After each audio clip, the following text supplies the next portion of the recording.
नमस्कार साथियों, स्वागत है आपका। देखिए यूपी पुलिस की हम जीके पढ़ रहे हैं, उसी में ये अगली क्लास है।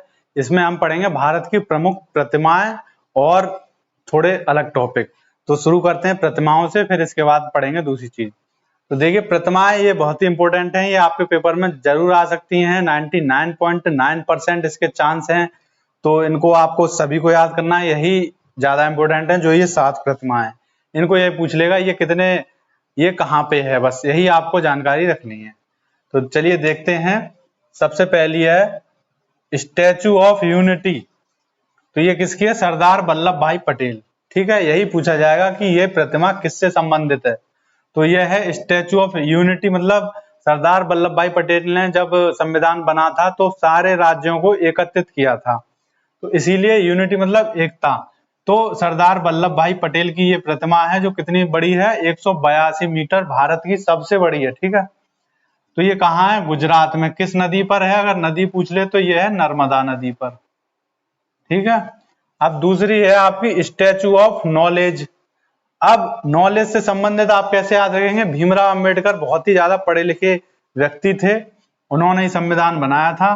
तो ये डॉक्टर भीमराव अंबेडकर की है। ये कहाँ पे है? महाराष्ट्र में है, लातूर में।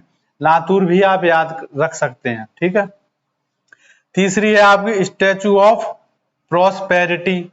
ये किसकी है? यह है श्री नाद प्रभु केम्पगौड़ा। ठीक है, ये बेंगलुरु में है आपकी।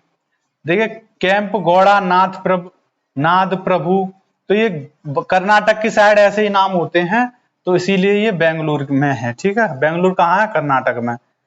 अब आपकी है स्टैचू ऑफ इक्वलिटी। ये किसकी है? ये एक संत हैं हैदराबाद के। तो संत रामानुजाचार्य, ये है हैदराबाद में। इन्हीं के नाम से एक फिल्म सिटी भी है हैदराबाद में। ठीक है, बहुत बड़ी फिल्म सिटी।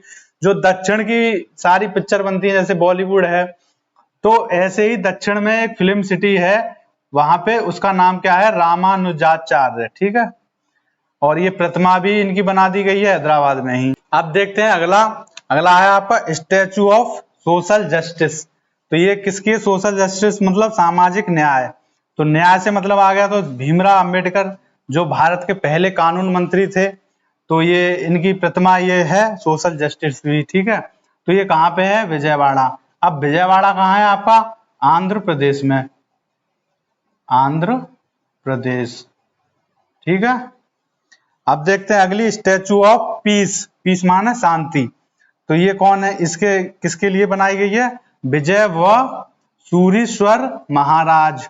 विजय व सूरीश्वर महाराज, ये कहाँ है? पाली में। पाली कहाँ है? राजस्थान में। ठीक है, अब अगली है स्टैचू ऑफ बिलीफ। ये कहाँ है? 112 मीटर की है, इससे ज्यादा फर्क नहीं है आपके लिए। सबसे बड़ी को आपको याद रखना है स्टैचू ऑफ यूनिटी। ठीक है, स्टैचू ऑफ बिलीफ कहाँ है? यह है भगवान शिव की। कहाँ पे? नाथ द्वार में। नाथ द्वार कहाँ है? राजस्थान में। ठीक है, ये प्रमुख प्रतिमाएं थी आपकी, जो कि पूरी हो गई। इनको आप लिख लीजिए अच्छी तरह और इनको डेली पढ़िए। अब देखते हैं अगला टॉपिक क्या है। ये यूपी पुलिस में हमेशा एक क्वेश्चन आएगा 2 नंबर का। ठीक है, तो इसको पढ़ने के बाद आपके 2 नंबर यहाँ से पूरे पक्के हैं। ठीक है, तो देखिए क्या है? प्रमुख नारे। नारे आपको सभी याद होने चाहिए, जो भी मैं यहाँ पे कराऊं। बहुत ही सिंपल हैं, आप इसको पढ़िए और इनको हमेशा याद रखिए। हमेशा हर पेपर में ये नारे पूछे जाते हैं।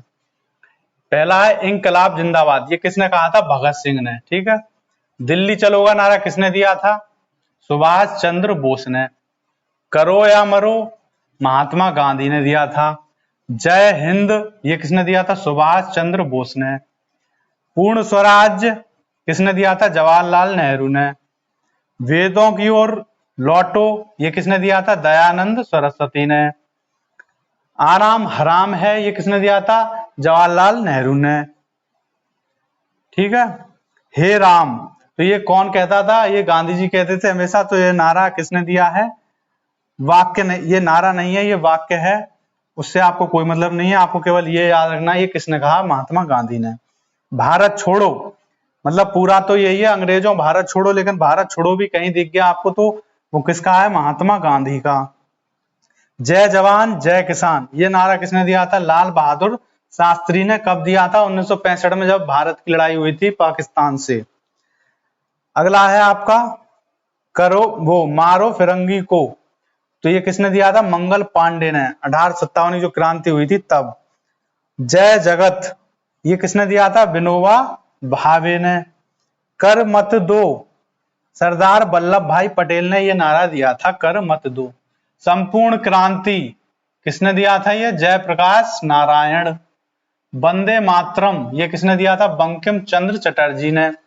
तो अब देखते हैं आगे। विजय विश्व तिरंगा प्यारा, ये किसने दिया था? श्याम लाल गुप्ता पार्षद। ठीक है। आगे है जन गण मन अधिनायक जय हे, ये नारा किसने दिया था? ये वाक्य किसने कहा था? रविन्द्रनाथ ठाकुर। साम्राज्यवाद का नाश हो, ये किसने कहा था? भगत सिंह ने। ठीक है। स्वराज्य हमारा जन्म सिद्ध अधिकार है, ये किसने कहा था? बाल गंगाधर तिलक। सरफरोशी की तमन्ना अब हमारे दिल में है, ये किसने कहा था? राम प्रसाद बिस्मिल।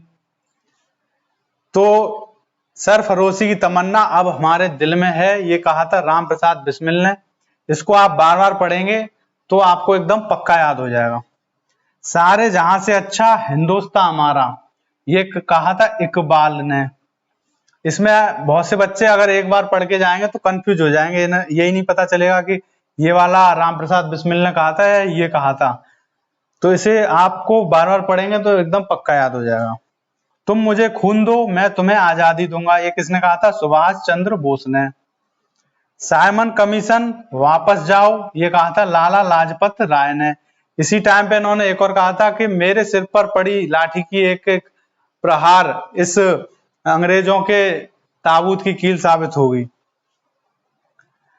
एक है who lives if India dies, अगर इंडिया मर गया तो कौन जिंदा रहेगा, इसका मतलब। तो ये किसने कहा था? जवाहरलाल नेहरू ने। क्रांति की तलवार में धार वैचारिक पत्थर पर रगड़ने से ही आती है, ये किसने कहा था? भगत सिंह ने। कि क्रांति की तलवार, अगर क्रांति चाहता है कोई तो वो उस पे धार कैसे आएगी उस तलवार पे? जब वो चिंतन मनन करेगा कि हमारे साथ क्या हो रहा है, हमारे देश के साथ क्या हो रहा है, तो उस तलवार में धार आएगी। जैसे हम तलवार को पहना करते हैं ना, धार लगाते हैं उस पर, तभी तो वो पहनी होगी। इसी तरह क्रांति की तलवार में जब तक कोई विचार नहीं करेगा, मनन नहीं करेगा, चिंतन सोचेगा नहीं कि हम किस परिस्थिति में हैं, तब तक उस पर धार नहीं आएगी। इसीलिए हर व्यक्ति को अपने देश की चिंता में चिंतन मनन करना चाहिए कि क्या स्थिति चल रही है, और उसको सोचना चाहिए, तब उसका हल निकलेगा कि हमें क्या करना चाहिए। आगे है मुसलमान मूर्ख थे जो उन्होंने सुरक्षा की मांग की, और हिंदू उनसे भी बड़े मूर्ख थे जो उन्होंने उस मांग को ठुकरा दिया। तो ये किसने कहा था? अबुल कलाम आजाद ने। ये बहुत ही इंपॉर्टेंट है, आ चुका है कई बार। वैसे तो ये सारे इंपॉर्टेंट है, आपको सारे याद करने हैं, अपनी नोटबुक में इसको लिख लीजिए। यूपी पुलिस में यहीं से प्रश्न आएगा 2 नंबर का। ठीक है। और बहुत से बच्चों को यही नहीं पता चलता कि यूपी पुलिस में पढ़ना क्या है, तो इसीलिए मैं ये सीरीज लाया हूं जीके की, जिसमें वही टॉपिक कराए जाएंगे केवल जो यूपी पुलिस में आएंगे। फालतू का कोई टॉपिक नहीं कराया जाएगा। ये हर टॉपिक से एक सवाल आने की पूरी संभावना है। तो आपको ये सारे टॉपिक करने होंगे, और मेरी क्लास को अपनी नोटबुक पे लिखते रहिए और इसको डेली पढ़िए। रिवीजन सबसे ज्यादा जरूरी है। ये नहीं है आपने आज पढ़ लिया तो इसको अब 1 महीने बाद देखेंगे तो आपको पढ़ा हुआ बिल्कुल, आज की मेहनत आपकी बेकार हो जाएगी। अगर आपने ये पढ़ लिया, याद कर लिया 2-3 दिन में मेहनत करके, डेली आधा घंटा पढ़ के अगर ये टॉपिक आपने याद कर लिया, तो केवल उसको आप रिवीजन करने में आपको 5-10 मिनट लगेंगे, और उसको डेली 4-5 दिन में रिवीजन करते रहिए। जितना ज्यादा रिवीजन करेंगे वही पढ़ाई आपके दिमाग में बैठ जाएगी और वही काम में आएगी। वरना पढ़ने से कुछ भी नहीं होगा। 6 घंटे आप पढ़ते रहिए डेली नया टॉपिक, और रिवीजन बिल्कुल मत करिए उसका, तो वो डेली का डेली जीरो होता जा रहा है आपका। इसीलिए रिवीजन सबसे ज्यादा जरूरी है। तो पढ़िए कम, और जो पढ़ा है, याद किया है, उसको जाने मत दीजिए, उसका रिवीजन करिए। इसी नारे की तरह जैसे क्रांति की तलवार में धार वैचारिक पत्थर पर रगड़ने से आती है, उसी तरह रिवीजन करने से आपके मन की जो धार है वो पैनी रहेगी, और जितनी वो धार पैनी रहेगी उतनी ही स्पीड से पेपर में आपको चीजें पढ़ी हुई याद आएंगी और आपका एग्जाम एकदम परफेक्ट होगा। इसीलिए रिवीजन सबसे ज्यादा जरूरी है। आपने जो मेहनत से पढ़ा है उसको भूलना नहीं है, आपको उसको हमेशा याद रखना है। इसीलिए रिवीजन करते रहें, सुबह उठ के रिवीजन जरूर करें। मिलते हैं अगली वीडियो में। Thank you.